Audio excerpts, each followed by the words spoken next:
أعوذ بالله من الشيطان الرجيم. بسم الله الرحمن الرحيم. إن بطش ربك لشديد إنه هو يبدئ ويعيد وهو الغفور الودود ذو العرش المجيد فعال لما يريد هل أتاك حديث الجنود فرعون وثمود بل الذين كفروا في تكذيب والله من ورائهم محيط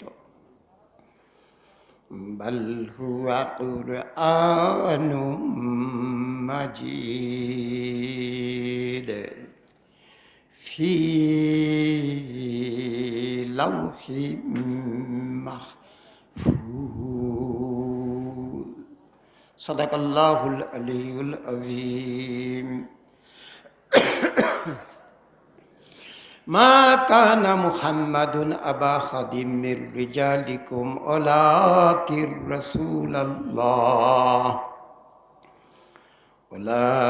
رسول الله وخاتم النبي وكان الله بكل شيء عليما. إن الله وملائكته يصلون على النبي يا أيها الذين آمنوا صلوا عليه وسلموا تسليما.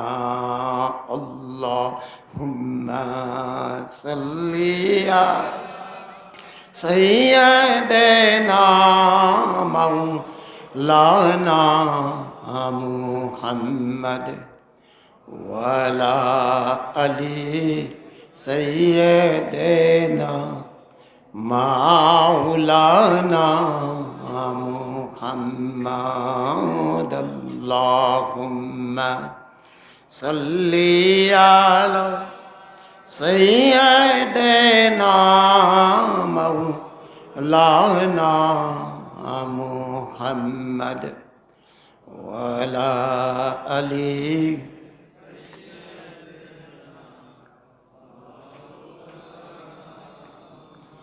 بلغ العلا بكماله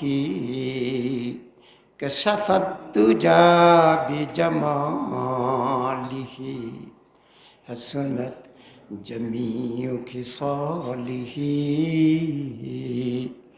صلوا عليه وآله. আলহামদুলিল্লাহ আলহামদুলিল্লাহ আলহামদুলিল্লাহ। সমস্ত প্রশংসা আল্লাহ জাল্লা জালালুহুর জন্য। আল্লাহ পাকের পেয়ারা হাবিব মুহাম্মদুর রাসূলুল্লাহ সাল্লাল্লাহু আলাইহি ওয়াসাল্লাম, অন্যান্য আম্বিয়া কারাম, তামাম সাহাবা কারাম, আশরা মুবাশশারা, শহীদ শহীদান, 12 ইমাম, খাজা খাজিগান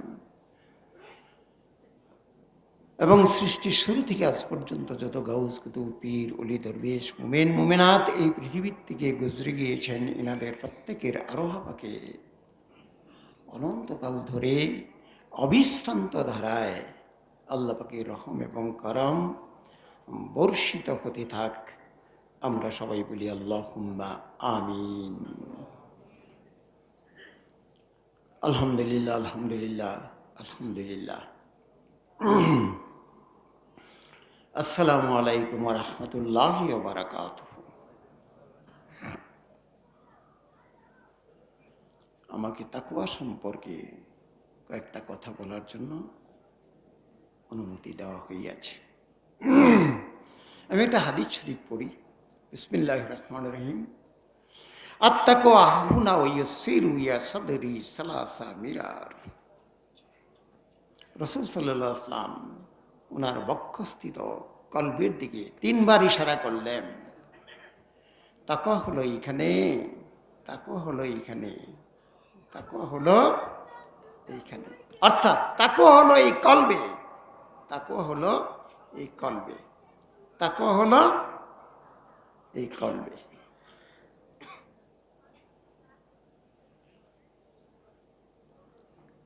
আসলে দিলের নম্রতা ছাড়া ইবাদতে বিনয়ী ভাব আসে না। দিল মানে কলব, তাই না? বাংলায় বলে দিল, মন, অন্তর, কলব, আরবি বলে কলব। দিলের নম্রতা ছাড়া ইবাদতে বিনয়ী ভাব আসে না। ইবাদতে বিনয়ী ভাব আল্লাহওয়ালাগণের প্রধানতম বৈশিষ্ট্য। ইবাদতে বিনয়ী ভাব প্রদর্শন আল্লাহওয়ালাগণের প্রধানতম বৈশিষ্ট্য। এই বিনয়ী ভাব আল্লাহওয়ালাগণকে মনোযোগী করে দেয়। বিনয়ী ভাব মনের যোগ করে দেয়, মনোযোগী করে দেয় আল্লাহওয়ালাগণকে। বিনয়ের বিপরীতে আসে নম্রতার বিপরীতে আসে উগ্রতা। নম্রতার বিপরীতে আসে উগ্রতা। উগ্রতার উৎপত্তি অহংকার থেকে। উগ্রতার উৎপত্তি অহংকার থেকে। অহংকার শয়তানের উপকরণ।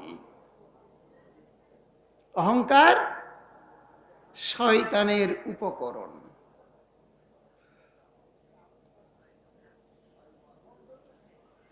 যার ভিতরে অহংকার আছে, এই অহংকারের সাপ তার ভিতরে ফণা বিস্তার করে, করে না? এই অহংকারের সাপ, বিষাক্ত সাপ তার ভিতরে ফণা বিস্তার করে এবং তাকেই কামড়ায়। এই অহংকারের সাপ তার ভিতরে ফণা বিস্তার করে এবং তাকেই কামড়ায়। সুতরাং অহংকার এমন এক জিনিস, যেই জিনিস যদি আপনার ভিতরে অবস্থান করে, আমার ভিতরে যদি অবস্থান করে, তার কোনো ইবাদতই কার্যকর হয় না, হবে না।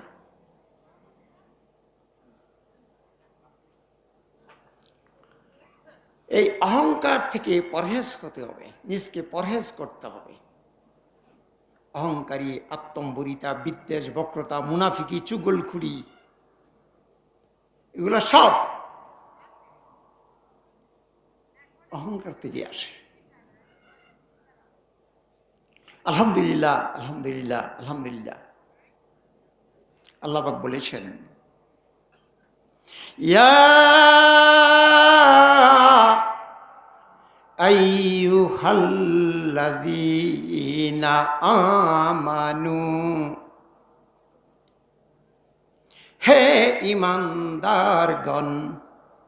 আল্লাহ পাক ঈমানদারদেরকে ডাক দিয়েছেন, যারা ঈমান এনেছে তাদেরকে, ঈমানদারদেরকে ডাক দিয়েছেন। হাল আদুল্লুকুম আলা তিজারা আমি কি তোমাদেরকে এমন একটা ব্যবসার কথা বলবো, এমন একটা ব্যবসার সন্ধান দেব। ব্যবসা, ব্যবসাটা কি, কার সাথে ব্যবসা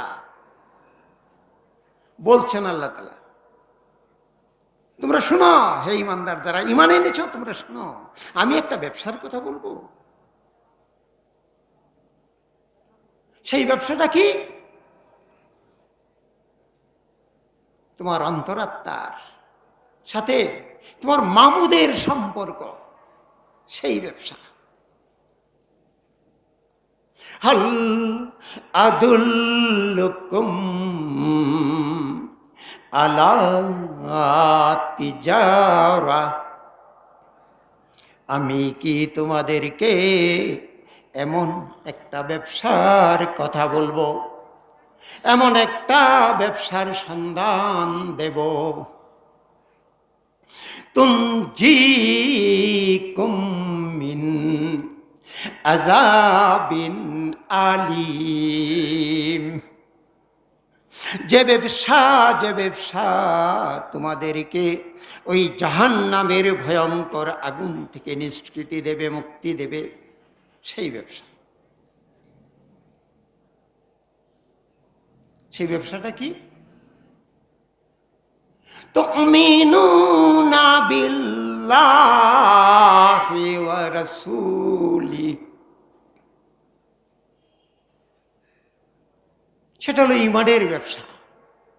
তুমিনুনা বিল্লাহি ওয়া রাসূলি, তোমরা আল্লাহ এবং আল্লাহ রসুলের উপর ঈমান আনবে। ইসলামের প্রথম স্তম্ভ কোনটা? ঈমান। ঈমান ছাড়া অন্যান্য স্তম্ভের কি মূল্যায়ন আছে? মূল্য আছে? রাসূল সাল্লাল্লাহু আলাইহি ওয়াসাল্লামের কাছে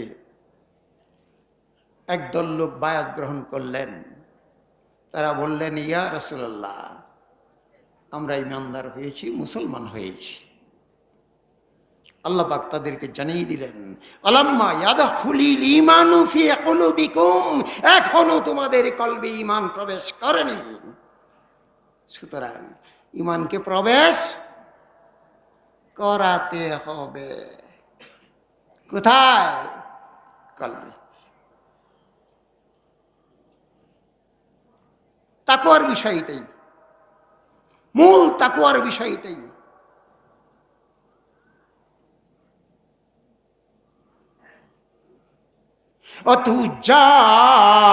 অতুজাহিদুনা ফি সাবিলিল্লাহি বিআমওয়ালিকুম ওয়া আনফুসিকুম, আর কি করবে? তোমাদের জান এবং মাল দিয়ে আল্লাহর রাস্তায় জিহাদ করবে। জান এবং মাল দিয়ে আল্লাহর রাস্তায় জিহাদ করবে। জিহাদ কিন্তু দুই রকমের, জিহাদে আকবর, জিহাদে আসগর। আসগর যুদ্ধক্ষেত্রে প্রাণ দেওয়া, জিহাদে আসগর। আর আপনার নফসের বিরুদ্ধে, ইবলিসের বিরুদ্ধে, শয়তানের বিরুদ্ধে, কুপ্রবৃত্তির বিরুদ্ধে জিহাদ করা, জিহাদে আকবর। সেটা বড় জিহাদ।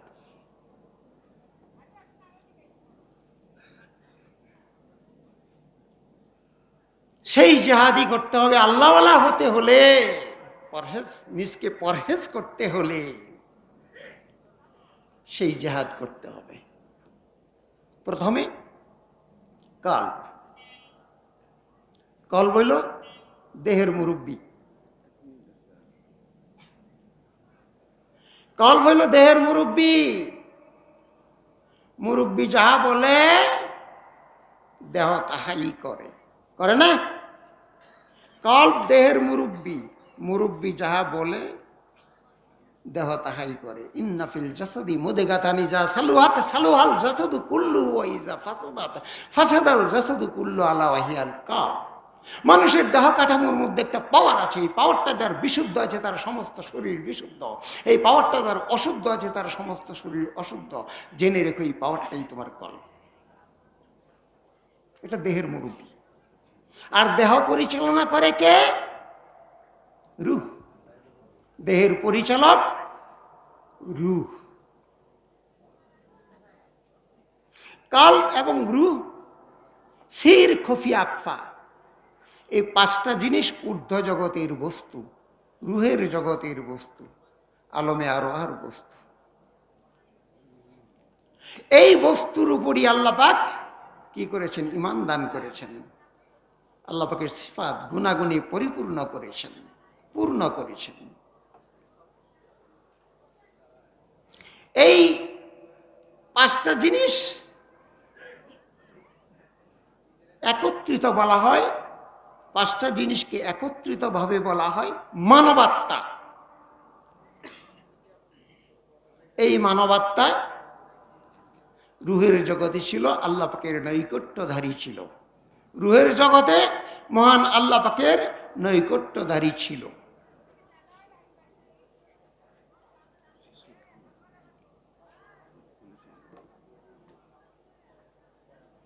এই রুহের জগতে নৈকট্যধারী থাকা অবস্থায় আল্লাহ পাক তাকে পরিপূর্ণ ঈমান দান করলেন। ঈমান দেওয়ার পর তাকে জিজ্ঞেস করলেন, আলাস্তু বিরাব্বিকুম, আমি কি তোমাদের রব নই?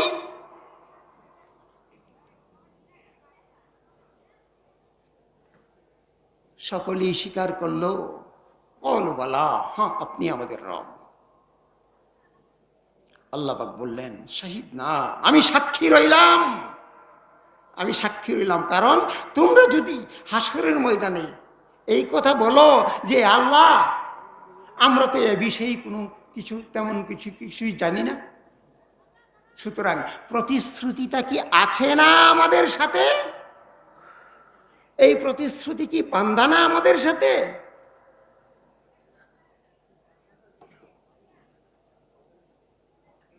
এই প্রতিশ্রুতির প্রথম প্রশ্ন হবে মান রব্বুকা, তোমার রবকে। কবরে প্রথম প্রশ্ন হবে মান রব্বুকা, তোমার রবকে। এটা প্রথম প্রশ্ন না? সুতরাং মনে রাখবেন, কবরেরও সাথী আছে, কবরেরও সাথী আছে। যে যেমন কবরের সাথী ফেরেশতাও ঠিক তেমন। যে আল্লাহওয়ালা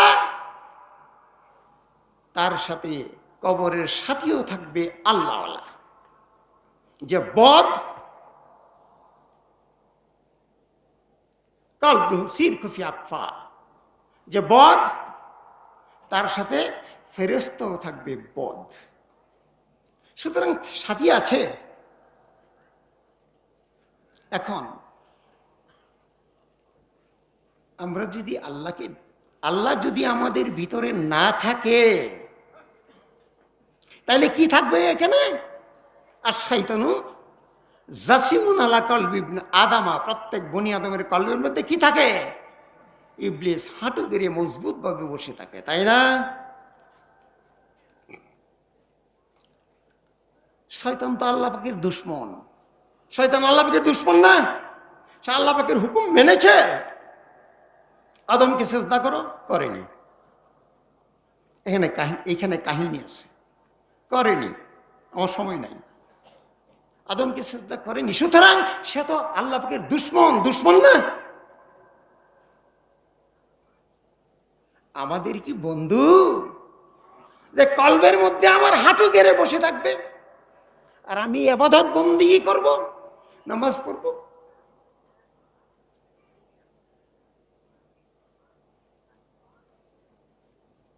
আসমান জমিন চন্দ্র সূর্য গ্রহ তারা নক্ষত্র এগুলা সৃষ্টি জগৎ না? আমিও তো আল্লাহর সৃষ্টি, তাই না? আমরা সবাই আল্লাহ পাকের সৃষ্টি। সৃষ্টি কি ধ্বংসশীল নয়? সৃষ্টি তো ধ্বংসশীল, তাই না? এখন ধ্বংসশীল বস্তুর মধ্যে যদি আমার ভালোবাসা এবং মহব্বত ঢুকিয়ে দেই, তাইলে সেই মহব্বত ভালোবাসা কি টিকবে বলেন? না খসে যাবে, মৃত্যুর সাথে সাথে তো খসে যাবে, খসে যাবে না? সুতরাং ভালোবাসা দিতে হবে কোথায়, কাকে দেবেন? মহান মাবুদকে ভালোবাসা দিতে হবে, তাই না? সেই ভালোবাসায় আমাদের কালব্রু, সির, কফি, আকফা ইত্যাদি উদ্বেলিত করতে হবে। আলহামদুলিল্লাহ, আলহামদুলিল্লাহ, আলহামদুলিল্লাহ। জিনিসটা তো বুঝলাম তো, আমার সময় এখন নাই। ওয়া আখিরু দাওয়ানা আনিল হামদুলিল্লাহি রাব্বিল আলামিন। আসসালামু আলাইকুম।